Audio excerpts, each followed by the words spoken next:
असलामुअलैकुम। अगर सिखां सरदारां पंजाबियां दे नाल धोखेबाजियां ना कीतियां जांदियां ते अजकल दे दौर दे विच सिख सरदार पूरी दुनिया ते छा जाने सी, पंजाबी पूरी दुनिया दे उत्ते छा जाने सी। सरदार जी ने एक वड्डी चीज आजाद कीती है और अंग्रेज ने धोखा दिता है। वो चीज आपां डेली अपनी जिंदगी दे विच हर रोज इस्तेमाल करते हैं, हर पल इस्तेमाल करते हैं। किहड़ी चीज है, किंज धोखा दिता, अज दी अपनी इस वीडियो दे विच आपां जानांगे।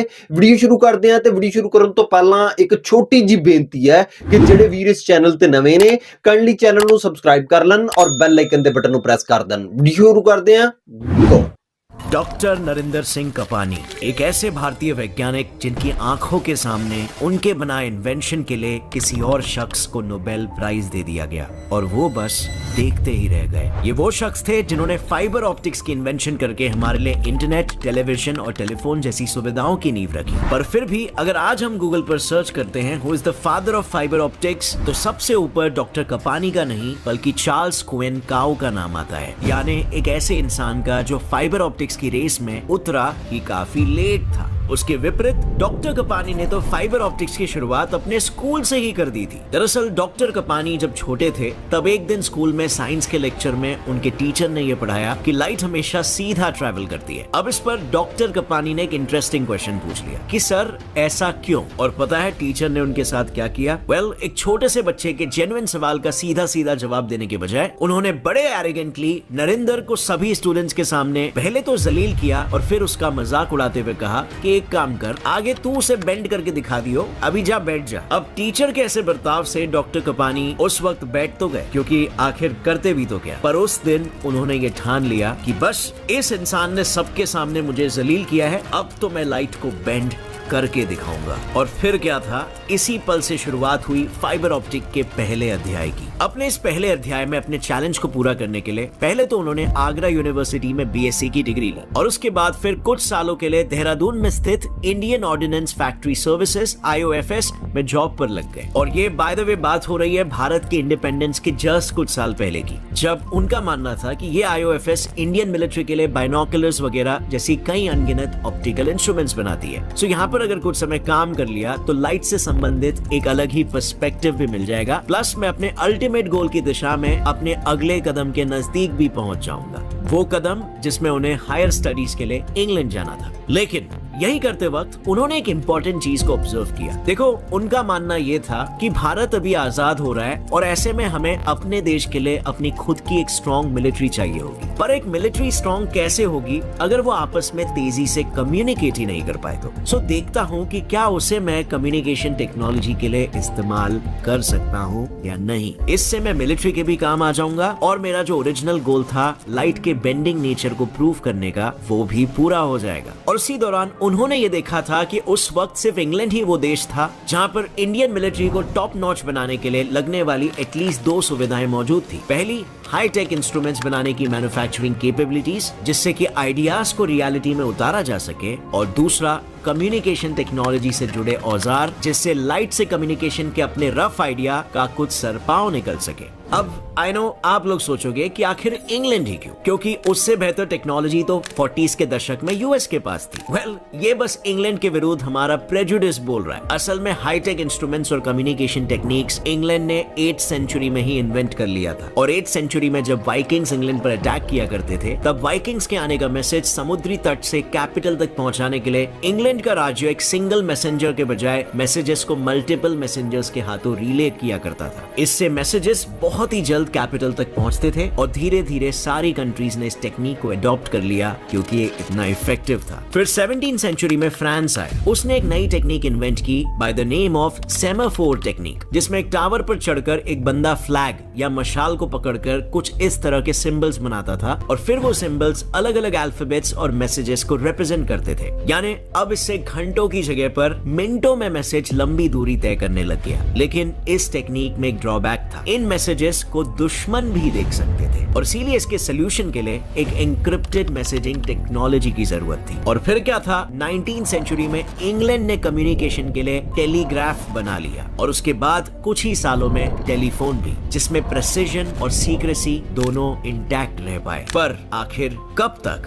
जर्मनी के अनुसार एनिग्मा मैसेजेस को ऐसे एनक्रिप्ट या लॉक किया करता था कि उसे अनलॉक करने के लिए की या simply perfect combination of settings अगर इंडिया जैसे देश की पूरी पॉपुलेशन मिलकर भी डिकोड करने बैठे ना, तो भी उसमें करीब 1000 साल लग जाएंगे। इतना पावरफुल था ये। इसका मतलब समझ रहे हो? ये मशीन जिसके हाथ में, वॉर उसके मुट्ठी में। And this was true at least तब तक जब तक किसी के हाथ में बॉम्बे ना हो, क्योंकि बॉम्बे दुनिया का वो पहला आर्टिफिशियली इंटेलिजेंट कंप्यूटर था जिसे एनिग्मा के टक्कर में एक इंग्लैंड के इन्वेंटर ने उतारा था। ये कंप्यूटर बेसिकली इतना पावरफुल था कि एनिग्मा के कोडेड मैसेजेस को महज 20 मिनट में डिकोड कर लेता था। सो अब आप समझ जाओ डॉक्टर कपानी ने इंग्लैंड को ही क्यों चुना, क्योंकि सारे नेक्स्ट लेवल इन्वेंशंस इंग्लैंड में ही हो रहे थे। वो सीधा कम्युनिकेशन टेक के मास्टर्स से ही अपनी मास्टर्स की डिग्री लेना चाहते थे और इसीलिए भारत के आजाद होते ही 1947 में डॉक्टर कपानी इंग्लैंड चले गए, वहां के prestigious college imperial college of London में अपने गोल की तरफ आखिरी कदम बढ़ाने के लिए। बिकॉज ये वही कॉलेज था जहां पर डॉक्टर कपानी के साथ दो चीजें घटी। एक तो उन्होंने फाइबर ऑप्टिक्स बनाने का यहाँ पर एक मौका पाया और दूसरा यहीं पर उन्होंने अपने ही कॉलीग से दुर्भाग्यवश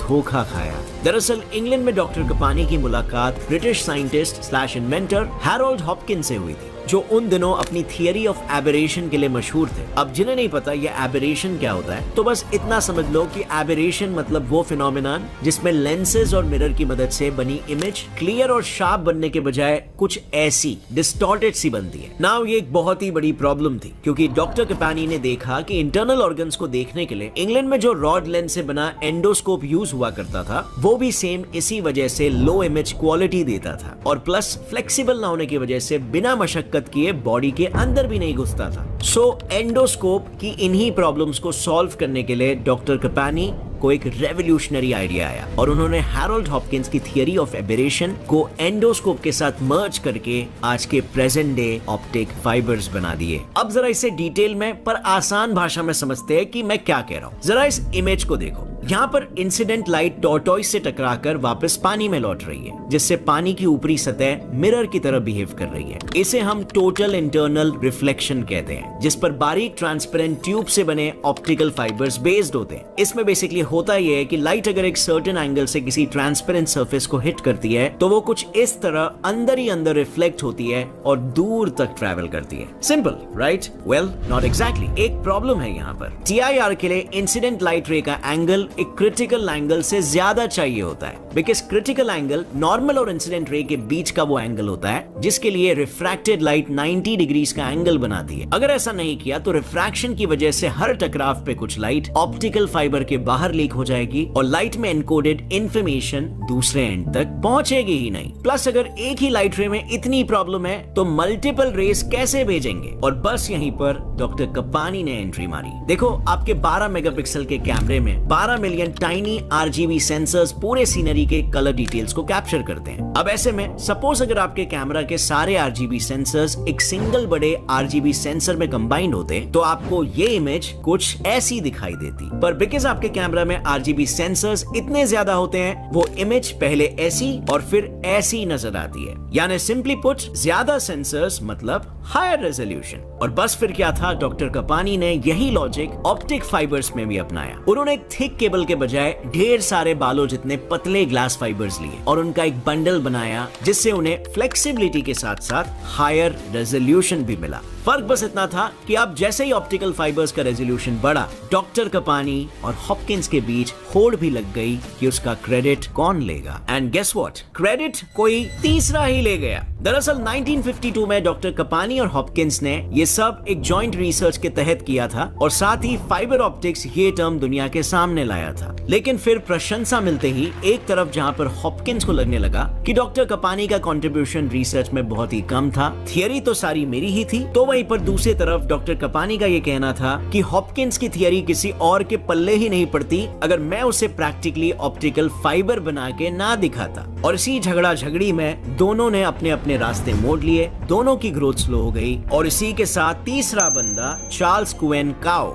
नोबेल प्राइज ले गया। एक्चुअली में ना हुआ यूं कि अपनी पढ़ाई खत्म करने के बाद साल 1955 में डॉक्टर कपानी ने यूएस की रॉचेस्टर यूनिवर्सिटी में एज अ प्रोफेसर काम करना शुरू कर लिया और इवेंचुअली वहां पर ऑप्टिक टेक्नोलॉजी के नाम से एक कंपनी भी खोली। लेकिन इसी दौरान उनका चैलेंजर चार्ल्स कुवेन काओ लंदन यूनिवर्सिटी से पीएचडी करते हुए अपना दाव चल रहा था। काओ ने पहले तो डॉक्टर कपानी के काम को डिटेल में पढ़ा और फिर उसने डॉक्टर कपानी के 1952 में पब्लिश हुए पेपर के 13 साल बाद अपना खुद का रिसर्च पेपर पब्लिश किया। इस पेपर में उसने बेसिकली ये बताया था कि ग्लास फाइबर की impurities like iron, copper, chromate और हाइड्रोनियम आयन लाइट को कुछ हद तक एब्जॉर्ब करते हैं। अगर इन इंप्यूरिटीज को निकाला जाए तो डेटा को हजारों किलोमीटर्स तक फास्ट स्पीड से ट्रांसफर किया जा सकता है, यानी एक ऐसी टेक्नोलॉजी जो लाइट की स्पीड से डेटा को ट्रांसफर कर सकती थी, वो अब रेडी थी मेरी बदौलत। और इनफैक्ट न्यू जर्सी के इलेक्ट्रिकल इंजीनियर डेविड पेन और इमैनुअल डी सर्वायर ने प्रभावित होकर इस टेक्नोलॉजी पर बेस्ड इलेक्ट्रिक सर्किट्स या ऑप्टो इलेक्ट्रॉनिक सर्किट्स भी बनाए, जो आगे जाकर वही सर्किट्स बनेंगे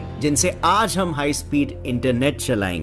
ਵੀਰੋ ਵੀਡੀਓ ਦੇਖਣ ਤੋਂ ਬਾਅਦ ਮੈਂ ਇਹ ਕਹਾਂਗਾ ਕਿ ਅਗਰ ਸਿੱਖਾਂ ਸਰਦਾਰਾਂ ਪੰਜਾਬੀਆਂ ਦੇ ਨਾਲ ਧੋਖੇਬਾਜ਼ੀਆਂ ਨਾ ਕੀਤੀਆਂ ਜਾਂਦੀਆਂ ਤੇ ਅੱਜ ਕੱਲ ਦੇ ਦੌਰ ਦੇ ਵਿੱਚ ਸਿੱਖ ਸਰਦਾਰ ਹਰ ਫੀਲਡ ਦੇ ਵਿੱਚ ਸਭ ਤੋਂ ਅੱਗੇ ਹੋਣੇ ਸੀ।